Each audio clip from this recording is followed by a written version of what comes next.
Right, the meeting will come to order. This is a meeting of the Littlestown Area Board of School Directors. This is a live in-person meeting taking place in the public in accordance with the Sunshine Act.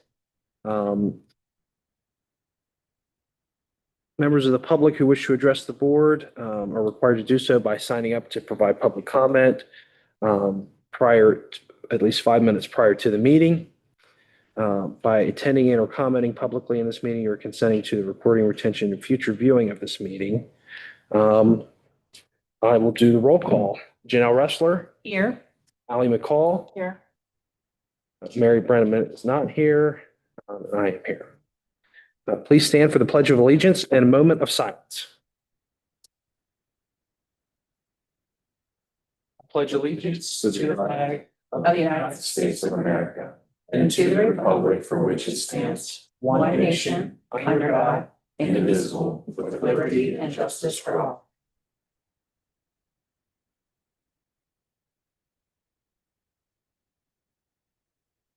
Thank you.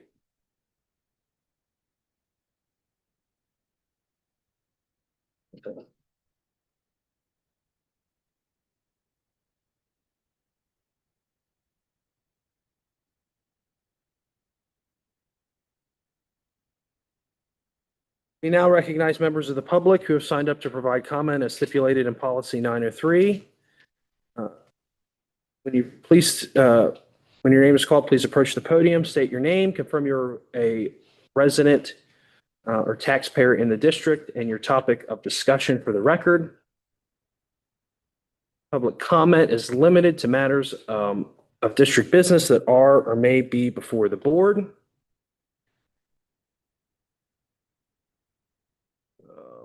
Second. Comments that are not relevant to district business that is or may be before the board will be suspended. All statements shall be directed to the board as a whole, not to individual board members or administrators, and comments will be limited to 5 minutes or less. The privilege to speak may be interrupted, revoked, or a recess of the meeting may be called by the chair if the speaker fails to adhere to board policy or does not observe reasonable decorum and orderly conduct. Thank you. Dwayne Sullivan. Good evening to the board. Tonight I want to address policy 903 in regards to the statement that the chair just read. There's an article that was written March 17, 2022. It's in the Gettysburg Times. And this was addressed in 2022. And if you may, I'd like to read this because it's very pertinent to what this board's trying to do now. The following exchange in letters between Littlestown Education Association co-presidents and the school board solicitor P. Daniel Altland, Janelle Ressler, a parent with 3 in the school district, and her attorney, the Littlestown Area School Board, will be reviewing its public comment policy. The policy review stems from comments from Janelle, who has been addressing the board over the past several months regarding books in the school library she believes are obscene, pornographic, promote rape and drug use, and are critical of law enforcement. Prior to opening the public comment portion of the monthly board work session on Monday, Altland announced the board would not enforce a recently updated part of the policy that forbids public speakers from addressing or questioning board members individually and forbids public speakers from questioning or criticizing staff members by name or position. In a letter dated February 15th, Solicitor Altland, at the request of the school board, sent Ressler a letter stating the new board policy. Altland also raised a defamation of character issue towards Ressler in the letter.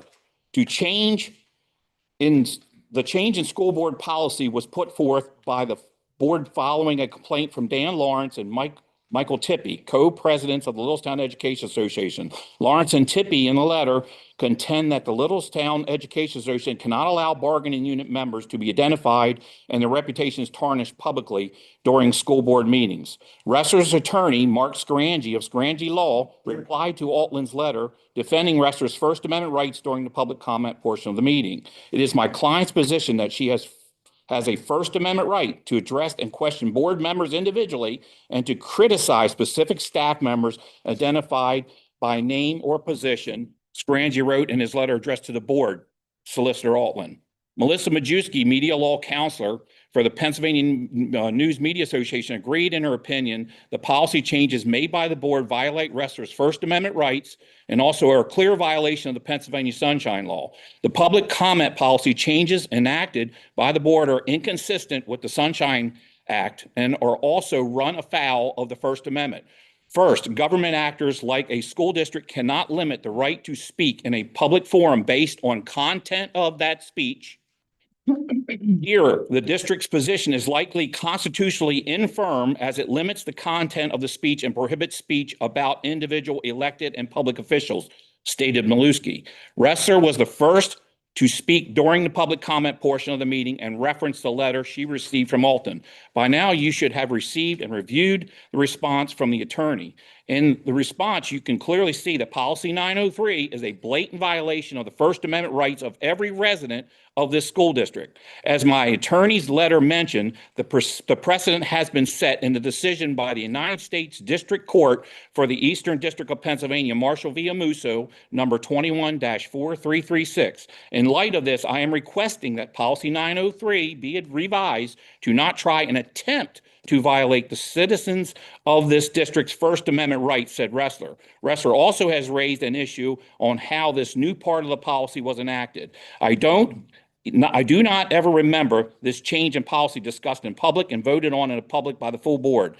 I believe this policy is a clear violation of my First Amendment rights, but also direct and clear violation of the Sunshine Law and Open Records Law, and I will continue to fight them on this issue, on the obscenity that they are allowing to be placed in school libraries. They have underestimated the fight that I have as a mother protecting my boys, said Ressler. Policy will be listed on the agenda and discussed by regular board meeting, according to Alton. I just basically wanted to read that just to let you all know that restricting public comment with the statements that are made prior to public comment is unconstitutional. You're trampling on everybody's First Amendment right. We're allowed to come up here and speak and address everybody and say what we need to say. Under your own policy, it clearly says here, the board shall provide an opportunity at each open meeting of the Board of Residents and Taxpayers to comment on matters of concern, comma, official action or deliberation, which are or may be before the board prior to the official action of the board. So that means anything we're concerned about. So you all need to stop restricting public speech up here. Thank you. Have a good evening. Turning to presentations, we have Mr. Moran with some special guests tonight. So we are excited to hear what you guys are going to bring forward to the board.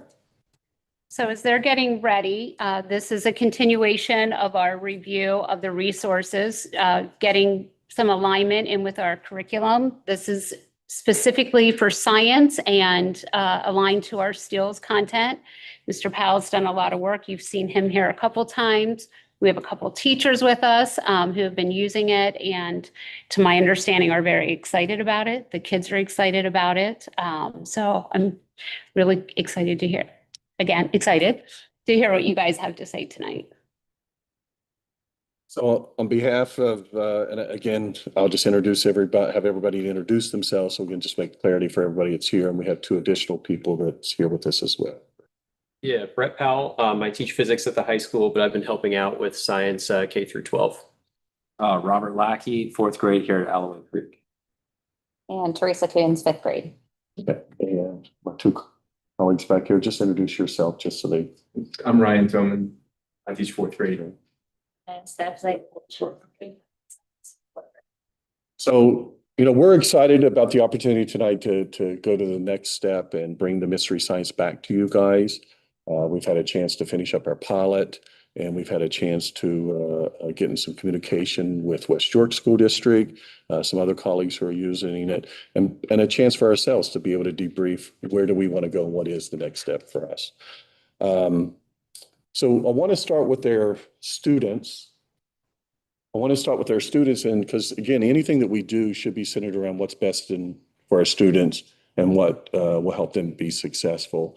So we did a survey of our students in fourth and fifth grade only to ask them and pose that question: how much do you like your current science class, referring again to the work and what's being done with mystery science here this year?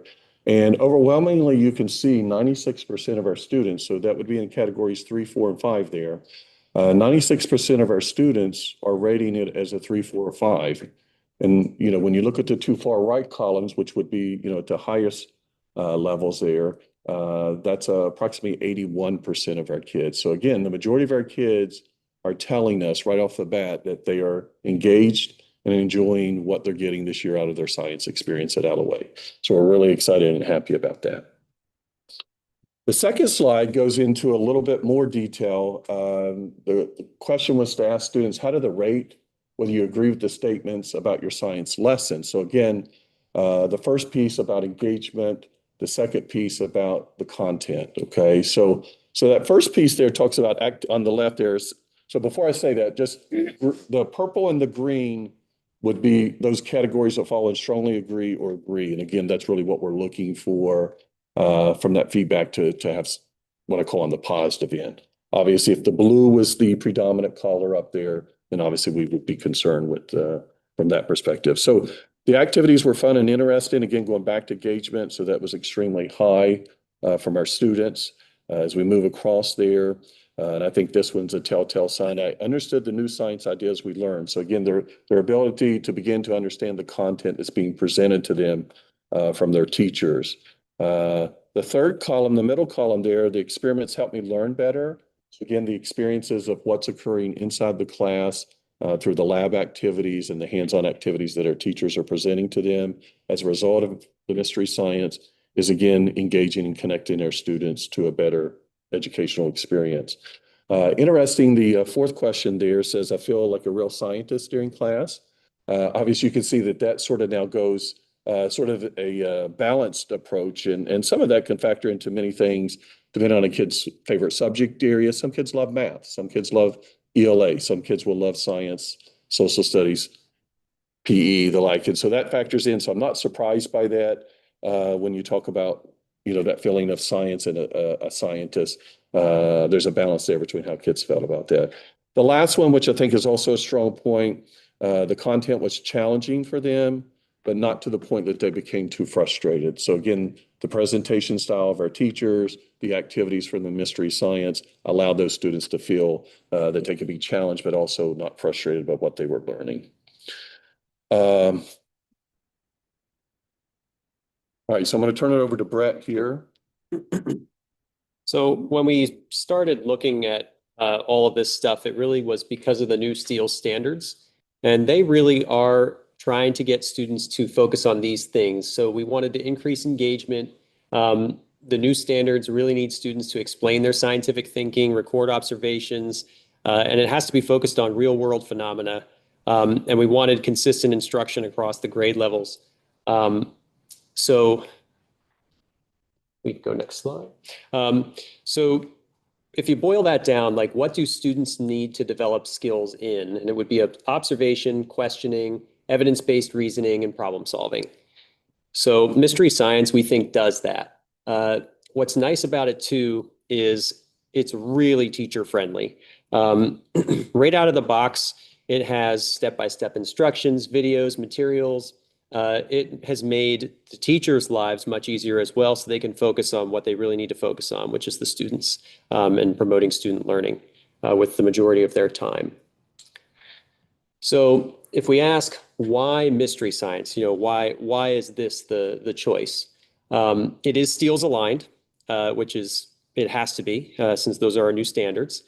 It also, I see it as something that, this is where I've been working with a lot of that vertical alignment, K through 12. I think it really does fit in nicely with what we're trying to do in the middle school. And then ultimately that will help us at the high school.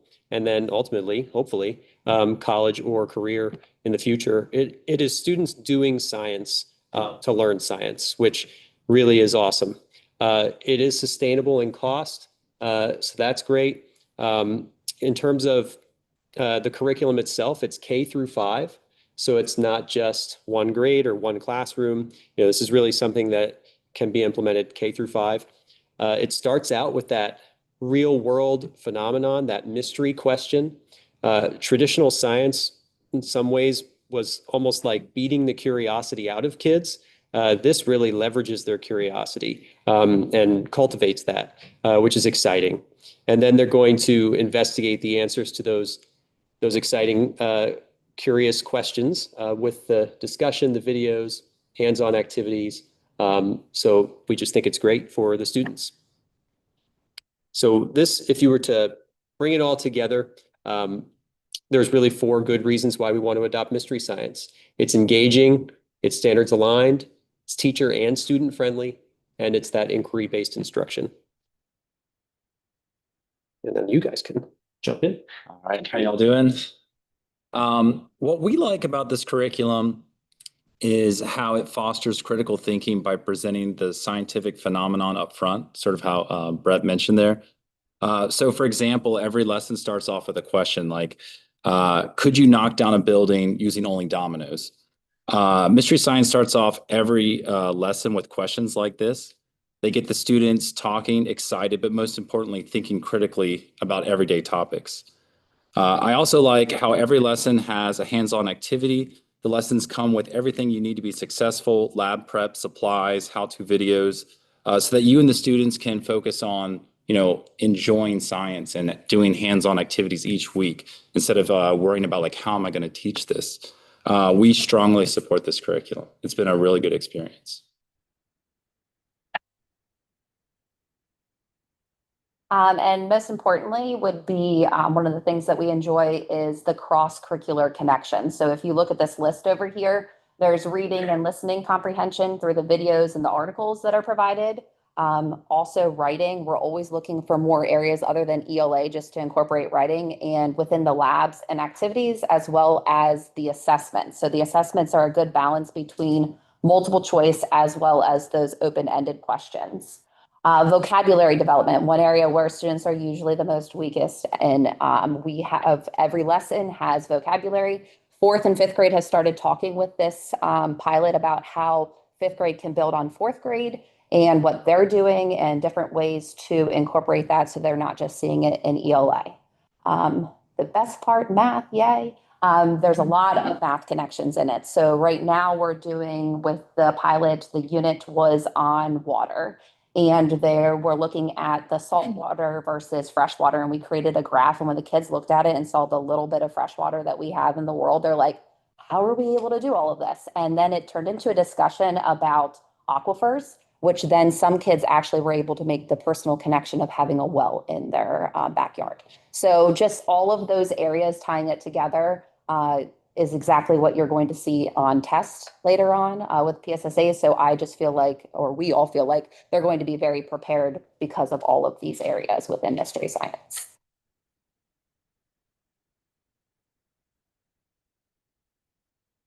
So going back to our survey that we had of our students that says, what activities did you enjoy the most in your science class as they were working through Mystery Science? Again, as continues to be the theme, and obviously what you want in any solid science program is hands-on experiments and investigation. 78% of our kids elected to do that. Obviously, the setup with the information, the videos that Mystery Science puts together to help open those conversations and the demonstrations that they show, again, sparks our students' interest and as well as helps to support our teachers in delivering that information. Obviously, in any good classroom, you got to have your students engaged with each other and working together, whether they're in small groups or larger groups. And our Mystery Science curriculum does set us up for success with that. And then that final one there at the bottom is sort of building or designing things, sort of those engineering concepts. Again, 73%, 74% of our students really enjoyed that part of what we're doing. So again, we want to continue to feed into what kids are interested in, what they're connected to. The win for us is this Mystery Science is allowing us to then connect to what the state is also expecting us to do, align it to the STEEL standards. So that's became a win-win for us. How well did the curriculum help you practice these science skills? So again, looking for the orange to the yellow as the area, and obviously yellow being the best case very well. So again, there at the bottom on the left as we move over, asking questions and defining problems. Again, kids, again, our focus in that as we went through the pilot. Planning and carrying out investigations, experiments, you can see that's probably our strongest area. The kids have had an opportunity to really get engaged in some of the physical pieces of the lab parts in their class, and again, has been a highlight for them. Analyzing and interpreting data, and again, that's something that will continue to go in, and that's that cross-curricular that Teresa talked about there with our math class. So again, that ability to be able, and that's one of the nice things too, is particularly in grades 3, 4, and 5, the math and science teacher is the same teacher. So they are providing both sets of curricular instruction, and that allows itself to go hand in hand. So we're really excited about that opportunity. And then obviously K-2, self-contained, it's still the same teacher there too. So again, that gives that math science approach just naturally. Constructing explanations and designing solutions. Again, that's the future of education right there. It's helping kids to be able to design and figure out and problem solve to create solutions to whatever problems in front of them. So again, this reiterates and reinforces that skill. And then really arguing from evidence, explanation, why things happen. So again, that's part of that narrative of the writing component that we want to continue to build at the elementary school and to help support our friends over in the ELA world through that reading and writing lens. And again, we feel like this is a step in that direction that allows that to happen. Unfortunately, we didn't get to go visit in person. We had that scheduled. The weather threw a little bit of a curveball into our plans. So rather than sitting back, I give a lot of credit to our team of teachers. They took the initiative to meet with the West York staff. So we were able to get into some virtual discussions with their staff, which again is the next best thing to actually making the visit over there. Some of the strengths that was mentioned and pulled out of those conversations, again, and just for clarity a little bit with West York, is they are in year 1 of full implementation. So they went through their preparing and planning last year and making a choice in their curriculum choice. They made that, they completed that last year, and now they're in their first full year of actual teaching mystery science curriculum. So highly engaged and student-centered, again, continues to be a theme we hear. Strong emphasis on hands-on experimental learning. Again, what we believe mystery science will provide us too. It's flexible and adaptable to meet the diverse classroom needs. And as we talk about working with all of our students, so it's whether it's our special ed students, whether it's our highest achieving students, we want to create and have the opportunity to meet all kids' needs. And we believe mystery science will do that for us. High teacher satisfaction and positive instructional experiences. We all know that teacher is the single most important defining factor in student success. So having our teachers to have a resource that they are happy with, they feel it's successful, and it also is aligned to what the state expects from us. Again, that's a win-win situation, and that's what we want to create. Consideration, they mentioned there, hands-on learning can be less structured, at times reflecting authentic student engagement. And they talk about recommendations there, maintaining implementation flexibility to allow teachers to adapt instruction in ways that best support student achievement.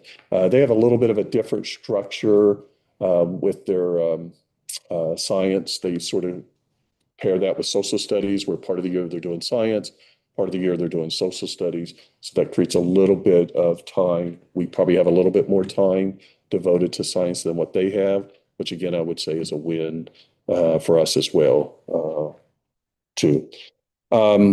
One of the important things, and we did not want to leave this out, is, well, what is our K-3 teachers here telling us about that? Even though they weren't directly involved with the pilot, gave them an opportunity to explore the resource, get some of the information behind the scenes, hear some of our conversations. And as Ms. Mitchell asked me, can I try some of the information? Can I use some of the information? I said, sure, that's part of exploring and putting that there. So she's had an opportunity to really dig into it a little bit deeper. The students, so some of the information here, the students stop and discuss the topic or details at timely intervals. So again, that goes back to connections and the engagement that kids are having. The lesson activities are age appropriate and standard driven. That's one of the beautiful things of the mystery science. It is tailored K-5. It is a full K-5 curriculum. So it represents each level really well for what that level needs. Many students have made connections to the lesson since we completed it. So again, as they've looked at some information, students are coming back to that, and that's a sign and progress of true learning taking place if they're able to bring and retrieve that information back. And then really just connecting it, that bottom point, to small groups. The teacher said it's amazing to hear them bring up the content of the science piece up after they're reading a book during small group instruction or writing informational paragraphs. So again, in the reading and writing, kids are now bringing what they're learning in science to those avenues as well. And that's, again, a nice cross-curricular piece of that as well. So really the final piece here is really what we're asking is the opportunity to move forward with the mystery science curriculum. We really believe it'll make a more efficient, deliverable piece for our teachers, centered around science instruction. And obviously, one of my strong beliefs in the building, I know the majority of people believe as well, is we want to support each other. So again, supporting our literacy skills alongside with our science and learning, again, is making that a collaborative approach. And why we're bringing this back to the board to ask for what I would call official approval of the science curriculum for the 26-27 school year and beyond. That concludes our report. Great, thank you. Can we ask questions? Yeah, we will open it up for, I first want to thank you all for coming and presenting, and for all the work you're doing with this. From what it sounds like, this seems to be a great resource for our district to take advantage of. And it sounds like things are going really great with the kids, and that they are really having a great time and learning a lot that are hopefully going to help us align with our state standards going forward. So, Al? Yeah. How long has West York had mystery science? So this was their first full year of implementation where they're actually teaching from the curriculum. Last year they vetted, and I'm going to pass the buck here a little bit. So Ms. Coons actually came from Trimmer Elementary, which is over in West York, to come with us. So if you want to get a Yes, little so better. they did the pilot last year. 2 teachers from each grade level were chosen to do that. And then at the end of the year, so in West York, they do 2 marking periods of social studies, and they have the This Town curriculum that goes into that, and then the 2 marking periods of science. So this, obviously, mystery science needs to be spread throughout the whole year. So at the end, there were 3 units that were left. And so the other 3 teachers, we each took one, and I was able to actually pilot one of the units as well. And so that sparked my curiosity when I came here, seeing what we had here, and they said mystery science. I was like, yes, it's so user friendly. And as you can see from all of the data, the kids absolutely love it. So they went ahead, purchased it, and now they're in their first full year of implementing it there at West York. A couple of things. Well, I think it's hard to argue with anything that you shared tonight, but a couple of things that stood out to me. 3 of the areas that the kids liked the most regarding the instructional activities had nothing to do with being in front of an iPad or computer screen, which I thought was pretty cool. Because frankly, I think maybe a lot of schools overdo the screen time. Secondly, I think a lot of elementary teachers are teaching multiple subjects, and to have a user-friendly, structured lesson plan like that, that's going to be consistently delivered to all the students. So it's not what you're getting isn't based upon the teacher and the favorite things that they're doing. It's more of a consistent delivery, and that every child in that grade level is getting a pretty consistent a lesson and so on. So that's pretty impressive as well. And I just think my final thing is that I think you've really done your homework, and I really appreciate you coming tonight and sharing what you have here. And I'm looking forward to our test scores just going through the roof. Thank you. I think it's great. Out of 5 of my children, 3 of them have had 1, 2, 3, or 4 of you. And one currently talks about he loves school. And I just think that this is a great thing to, I know he struggled with, reading and some of his writing, and he has really grown the last 2 years. I think this is a great piece that it ties in not only math, Mhm. but the ELA part, the science part, and it's fun, and they're learning and don't realize that they're learning. So I think it's fantastic. I mean, I hear about it a lot. So, Anyone else have any? I like the hands-on aspect. That's, mhm. I think the more they're hands-on, the more they become engaged. And it's all positive. I think it sounds great. I like the cross-curricular. Again, with the ELA, the writing, now you saw in the data, the kids don't love to write, right? But the more you write, the better you get at writing. So I really like that. We've seen over the last couple of years, the data in our vocabulary, kids struggle with that. So I love that piece. That'll really help as well. So I would just support what Judy's saying there. Like, yeah, I did recognize that too within the data set of the feedback that kids gave about the reading and the writing, which we all know has been one of our challenges that we have to continue to work through. So this helps move us in that direction to be able to better support that. Because again, you take something that kids are truly engaged about, and now they're going to write about it more. That will become a better product in the end, and then they're also going to want to read more about what it. So I think it's going to help us across the board in those areas. And thank you for taking the time to meet with the other schools. Yeah. And thank you for, even though it didn't work out because of the weather, that you still took initiative to meet with them. I think shows that you're committed, it's important. Just the time and effort that you guys have put into this. And thank you for being here tonight to present to us again. Appreciate it. Pretty rock star team. I know. Absolutely. And Dr. Berryman, on the budgetary side, this will be incorporated in the curriculum budget. So the nice thing, once the board votes on the 16th, if we get the go-ahead, I had put it into the Ready to Learn grant for this year. So for K-5, it is less than $10,000. So when we talk about cost effective and sustainable, it's very sustainable. And it's not $10,000 every year because some of those are supplies up front. Now there's some consumables in there that we will have to replenish from year to year, but it's very cost effective, which of course we like. Awesome. So yes, it's already budgeted for and money is earmarked. Okay. So is the committee in favor of moving this forward to the full board for a vote? Absolutely. Yeah. You guys did it. Thank So, yep, Yeah. so much. Yeah. We appreciate your time and you coming to present to us, and we look forward to hopefully a 9-0 vote from the board to approve this great program. So thank you so much. Thank you, guys. Thank you.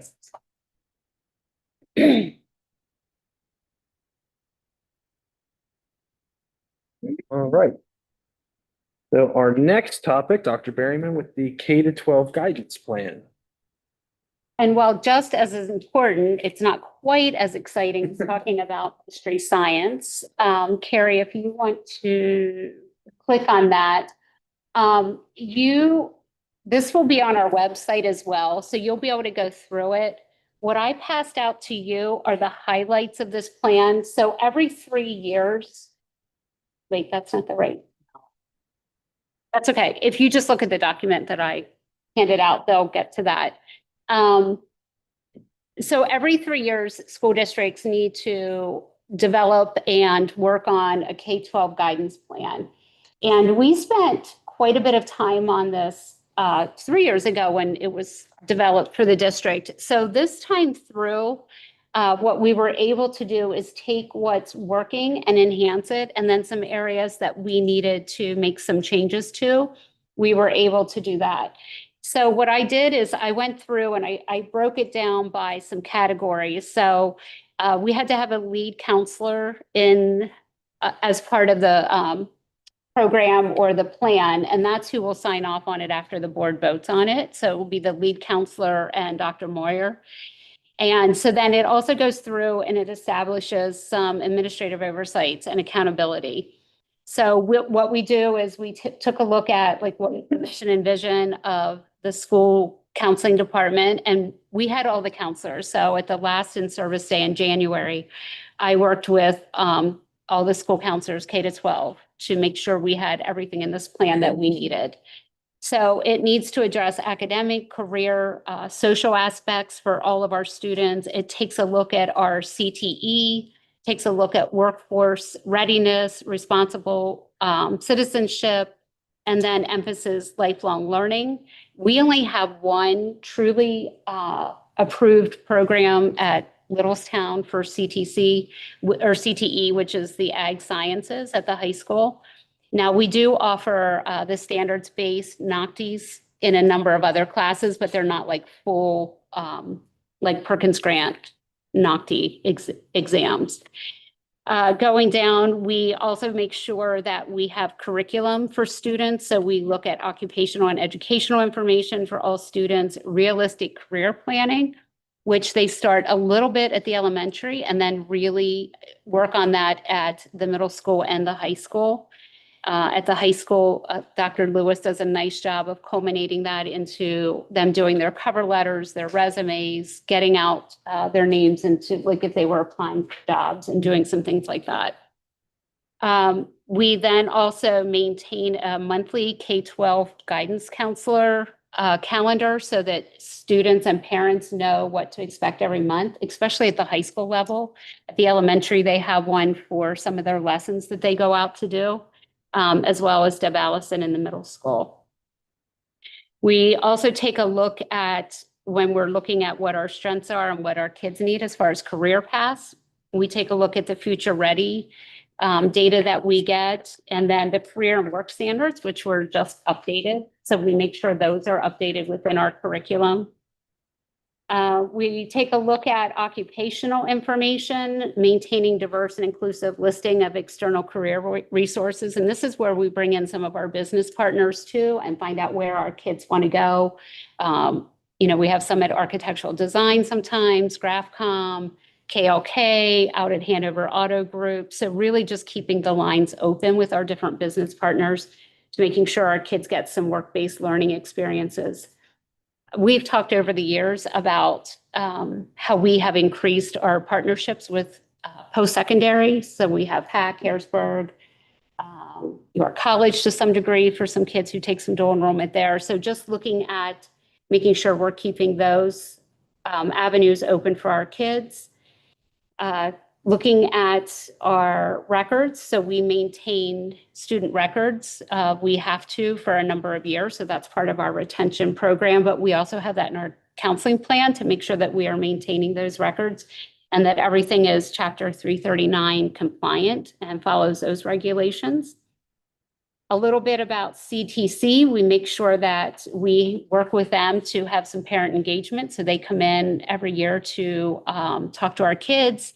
We promote their family engagement nights with our parents and our students, working with some of their educators up there, and then also having their post-secondary education. So a lot of our kids that go to ACTI also take courses through HAC as part of those programs. Oh, which I guess you would know. I would know. You would know.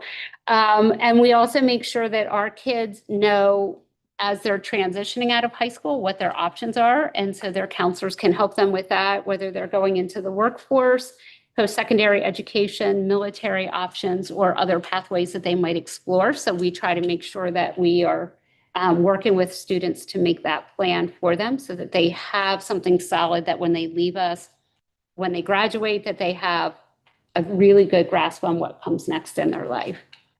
And then making sure that we are consulting with people throughout this plan and making sure that we are doing what we are saying that we are doing and getting some feedback. So one of the things that if you look at, this will be posted online, and if you take a look at it, something we were negligent in, and I'm just going to be completely honest with you, is the last plan that we put forward was to have advisory meetings at least once a year. Sometimes you could do like twice a year. And when I got back with the counselors, I found out, and this is no fault of their own, so please, it's not the counselors, we were not holding our advisory meetings. So we are rectifying that. We're holding our first advisory meeting in March. So that is already scheduled, and we'll have community members who are invited to that as well, so that we are getting input from all of our groups. That is our chapter 339 plan. Again, it's linked in your documents, but it will also be on the website for community members to review. Any questions on the guidance plan for Dr. Berriman? And Dr. Berryman, that advisory committee or plan or group will be a pretty representative group of businesses, staff members, school board members, just a very representative group of the community. Yes. Yes, thank you for asking that. Yes. Any other questions? Is the committee in favor of moving this forward to the full board for approval? Yes. Right. And I will email Mrs. Brenneman a copy if she needs to have a copy, if she can't get it. All right, policy review. Okay, so we have only 3 policies this month, but one of them is pretty beefy. So we'll start though with 105.2, which is a review of instructional materials by parents, guardians, and students. This is just an updated policy by PSBA. It is completely aligned with what we already have. So the correct selections were made when it asked, so like on the second page, written requests will be sent to the building principal. That is aligned with our current policy. No more than 1 request per semester is also with our current policy. So this is just updated PSBA, but like very, very minute changes with our policy. That's very, very, I actually, I don't like that we only allow parents 1 request per semester. I think as a parent, if they want to come in a couple times a month, they should be able to do that. I don't think we should tell parents you only get to choose to come in 1 time a semester to review it. I would like to see that on X unmarked, and it can be unlimited.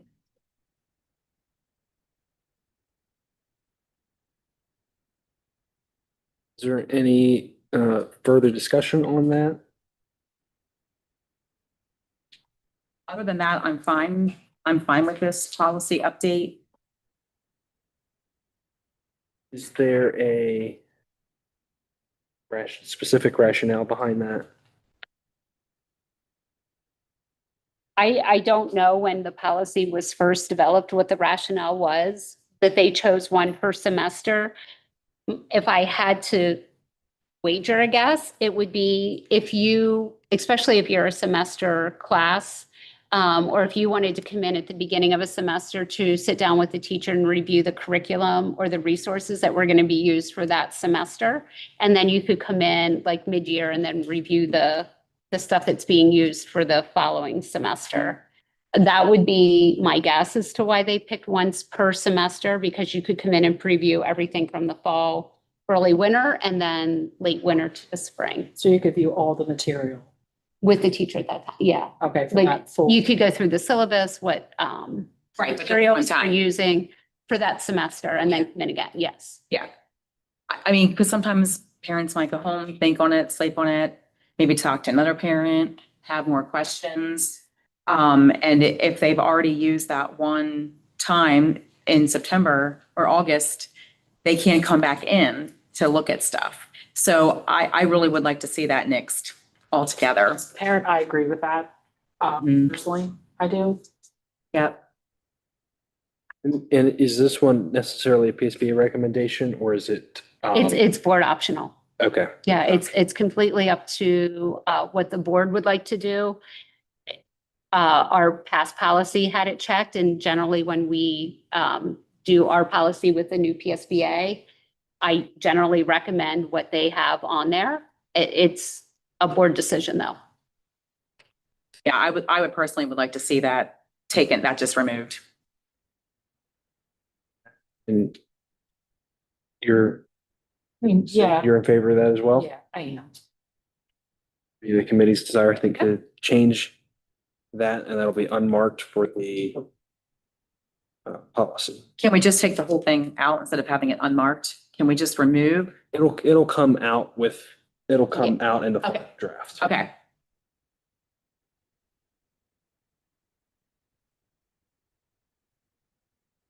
All right,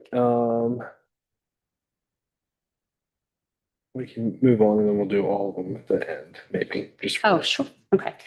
So policy 718 has been updated.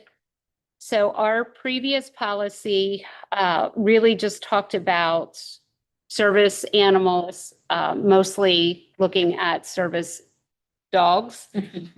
If you guys have looked at this, I was asked to also send this to our solicitor, which I'm trying not to look at people. And I did. So the policy now includes with our service animal or our service policy, miniature horses. And I did reach out to Dave and asked, you know, can you take a look at this? Is it, and it is encumbered by law. So it is under the advice of our solicitors that we do not remove that. And not that we were actually looking to remove it, just to be fair, we just wanted to find out like why it was added. And it is part of law now. So he strongly recommends that we do not take that out of the policy. Are there any other animals that we don't know about that you brought up during your conversation? No, just dogs. And they do Horses. to, I mean, and if you guys read through this, there's a number of things like that it has to do, like, there's guidelines. It's not like we're just allowing. Right. And we don't just allow dogs, right? Like, so there's guidance for it and recommendations that we have to follow before any service animal comes on property. So, I would say don't be totally surprised. As you may or may not be aware, the Land of Little Horses just had a big auction. And I think all 25 of their miniature horses were sold and they went for a pretty high amount. I don't know if any Littlestown residents bought any of those, but it is a possibility. I see horses. Do we know offhand if there are any service animals currently in use in In our our district? Okay, so it's not like it's a common occurrence and that we're in the Littlestown area school that's going to become the land of little horses. no, I was going to say in my years of education, I've only had 2 students with service dogs. I would say in my last year helping out at McDaniel College, it was a freshman required course over the semester break. Of my 18 students, I did have 3 that had service dogs, 3 of my students there. So these are 17 and 18-year-old people. So it's starting to become more common as for whatever reason, our young people, a lot of our teenagers are feeling anxious and with anxiety, and that seems to be something that is a resource that does help them. But I wouldn't be surprised. I'll just put it that way. So with that though, this doesn't cover emotional support, No, right? no. So this is just service. It has to Service, do they have to something. perform a task for the individual. Okay. Mhm. Yeah. So, and if there's any, I mean, if anyone requires a service dog, this is students and staff or just students? Students and staff. Students and staff. So if any students or staff require a service dog, the district can apply and follow policy in the law and make the appropriate accommodations. Dr. Berryman, can you just clarify what the tasks are that the animal has to help that you might know of? I mean, I'm sure you're allowed to ask. well, no, we can't ask the student, but I wasn't sure. I don't know if there's specific tasks in the policy. Um, Are there? they're not. It's just all encompassing. Yeah, but so like, I know there are service dogs who, can be trained for people with seizures, Yes. that if they're ready to, yeah, so that's a task they could help with. So Mhm. My daughter actually has a service dog. Mhm. She has a brain injury and sometimes she'll have seizures and certain when her blood sugar can detect things. So, Okay. yeah. And the dog can alert her, that way she can maybe sit down. Okay, that's awesome. All right, and 815.3. Okay, so the long-awaited use of artificial intelligence in education. I don't know if you had opportunity to read through this ahead of time. I did go ahead and prepare a little bit of guidance. So I'm going to read down through some things about the policy. And then if you have any questions, then we can go through section by section of questions that you have.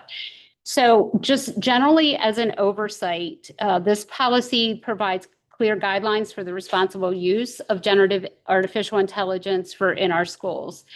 It's already a part of our students' daily lives. Rather than ignore it, we really need to have this policy in place for their safety, ethical use, responsibilities within our district.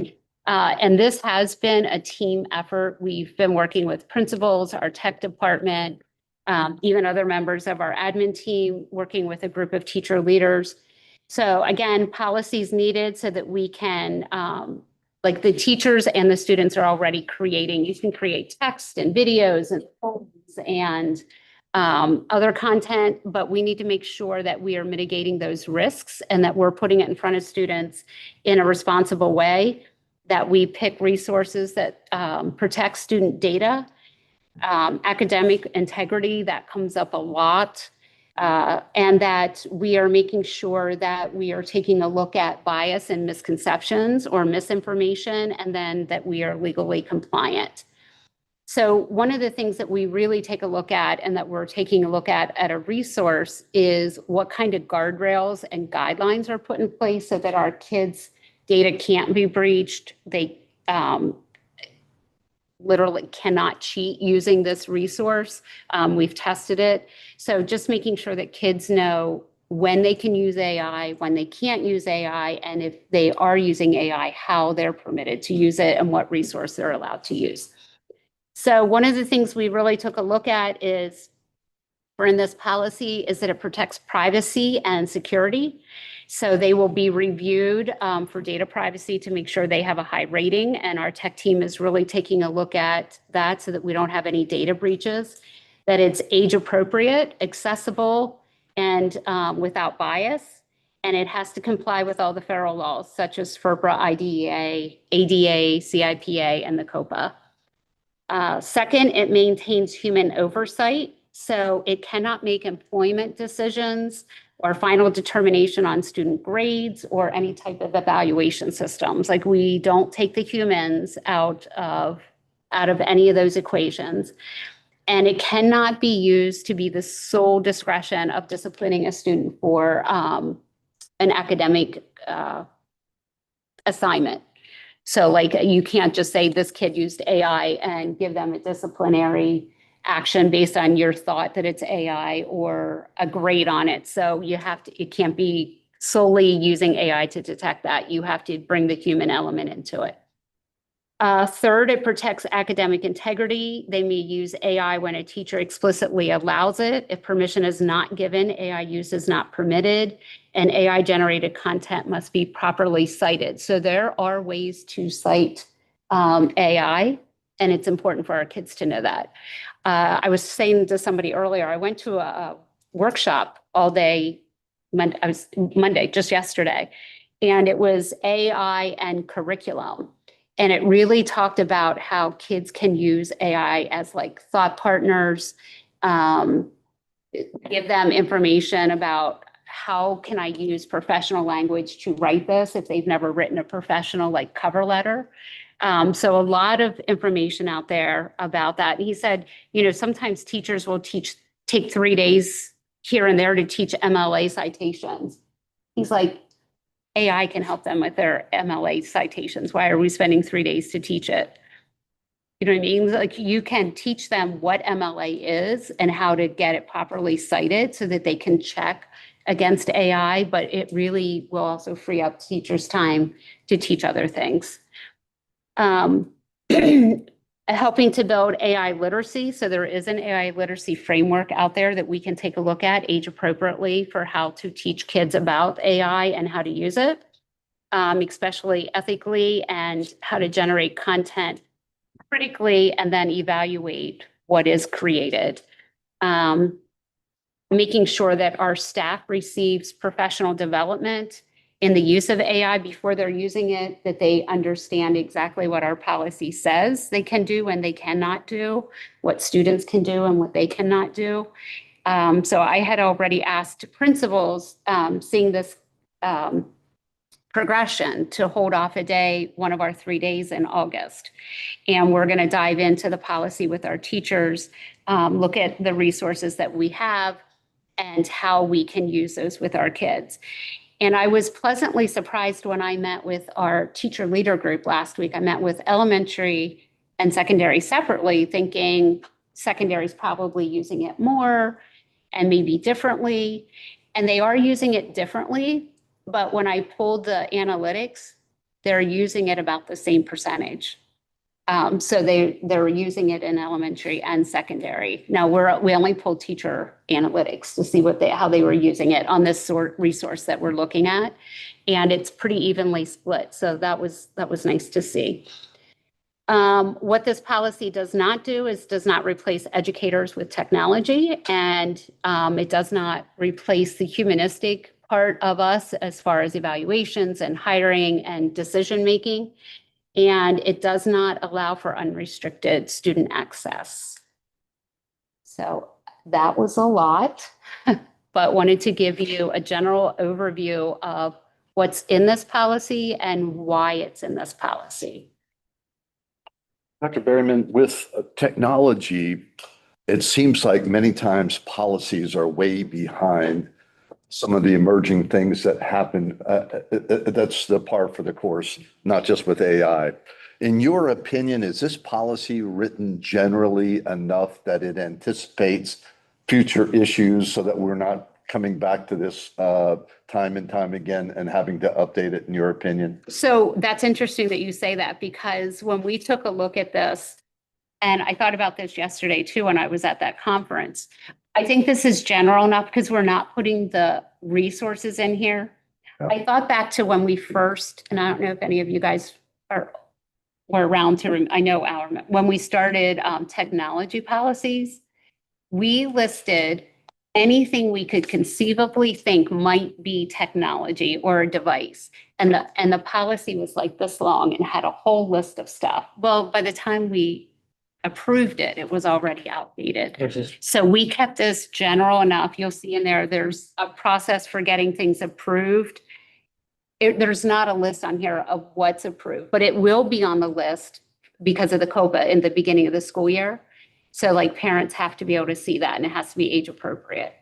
And at the secondary level, especially with ELA and the papers that we write and things like that and projects, our students are allowed to incorporate this, but we are expecting them to cite it if they are using it in some way, shape, or form. I don't know if our teachers are at the point they're letting them use it and citing it yet. Okay. I know that they're allowing some thought partners or having it, because you can use some tools to say, give me some feedback, like check my grammar, check my Right. sentence structure. Did I provide enough evidence in this essay or? Yeah. But I don't know that they're having them cite their AI yet. I don't know that. Thank you. And finally, I know you had just put out something to our leadership team about some of our summer professional development, which I really appreciate you doing that this early. And I'm sure they have a lot of thoughts. My personal opinion is this might be a pretty good topic for part of that experience that we have this summer to help our leadership team deal with. It's certainly, and I also commend you and our team for addressing this now and not waiting till later till we have issues. I was interested yesterday because I knew that this area, a lot of schools didn't have their policies yet. And I ran into a friend of mine from the western part of the state. I hadn't seen him for a little while. And I said, do you guys have your policy yet? And he goes, no, do you? And I said, tomorrow night, I'm taking it to the committee. And he's like, once you have it, can you share it? So I told him that we would work on sharing with him. For a price? Just kidding. Give away all my secrets now. But anyway, we are excited to get something into place so that we can start using it with our kids in a more deliberate fashion and our teachers in a more deliberate fashion. And we are looking at a resource right now. Our teacher leaders are really exploring it and taking a look at it. And we're going to bring you some information about that in April. And as this evolves, like we don't have to wait for it to come back around, it's what, policy 815. That's like pretty far down the line. We can pull it and update as needed. Yeah. Like with any. Yeah. Okay. Yeah, because like Al said, AI is so fast and evolving. Like if something comes out, and PSBA does a nice job too. Like if something really comes out like in law or legislation, they'll push us a new version. And that cues Carrie and I that we need to bring it back in front of the board. Yeah. Okay, any other questions on 815.3? And this is all, it's PSBA framework, Yes. but with our staff and like the committee that you assembled, Yes. putting in your thoughts and adapting it for our district. Yes, so the majority of this, well, it's PSBA. And then we selected the appropriate, thank you for bringing that up, the appropriate individuals that you'll see throughout as far as who would be responsible. We also made sure we really hit AI literacy for students and staff so that everybody is getting the information they need to use AI ethically and with integrity. Okay, any other questions? Any? Is the committee in favor of moving the 3 policies that we reviewed tonight forward with the adjustments we With the made? adjustment. Okay. All right, anything else, Dr. Bernier? I do have a couple of things, if that's okay. It's over now, but tonight was 8th grade curriculum night. So our 8th graders are up seeing the high school. They're taking a look at what classes they're going to take next year. So for those of you at home, if you have an 8th grader, they will be working on selecting their courses. So take a look at those. If you're not doing anything Friday afternoon, we're having our first ever Ag Olympics. So if you could go up to the high school, I don't know exactly what time it's starting. I was 1:30. What is it? 1:45. Okay. I saw a list of lineup. It sounds pretty interesting. And then they're going to do a quick flip and turn the gym into an activity center, because then we start Minithon at 6 p.m. through 6 a.m. So busy weekend for the high school. And then next weekend is Cinderella. Awesome. Oh, I do have one other thing. Go ahead. I have a handout for this committee. They had asked a while ago when we were together for some research on a couple of different questions. So I have that research for you, but we don't have new business on this. So what I'm going to do is give you the research, and then you need to reach out to Nick and I if it needs to go on to an agenda in April or May. Right, the board met executive session on February 23rd to discuss the superintendent search. Can I have a motion to adjourn? I'd like. So moved. I'd like to pull Pennsylvania Sunshine Act violation on that comment. State your objection. Objection is, under the 7 rules for holding a executive session, which I'll state here, unless you understand them. Discussing personnel matters, number 1, holding an information strategy and negotiation session related to negotiation of collective bargaining agreement, considering the purchase or lease of real property, consulting with an attorney about active or pending litigation, discussing agency business, which if conducted in public, will violate the lawful privilege or lead to disclosure of information or confidentiality protected by law, discussing certain academic matters.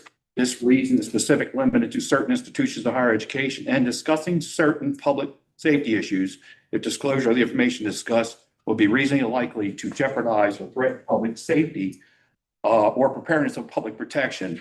The February 23rd meeting and the scope of what you just said is not accurate, because it was also used to attack 2 board members, Donna Bayless and Dwayne Sullivan, Objection. during the meeting. That's not legal. So I object to your scope. The objection's overruled. The superintendent search is a personnel matter, and I have a motion to adjourn. So moved for the second time. Second, all in favor signify by saying aye. Aye. You're adjourned.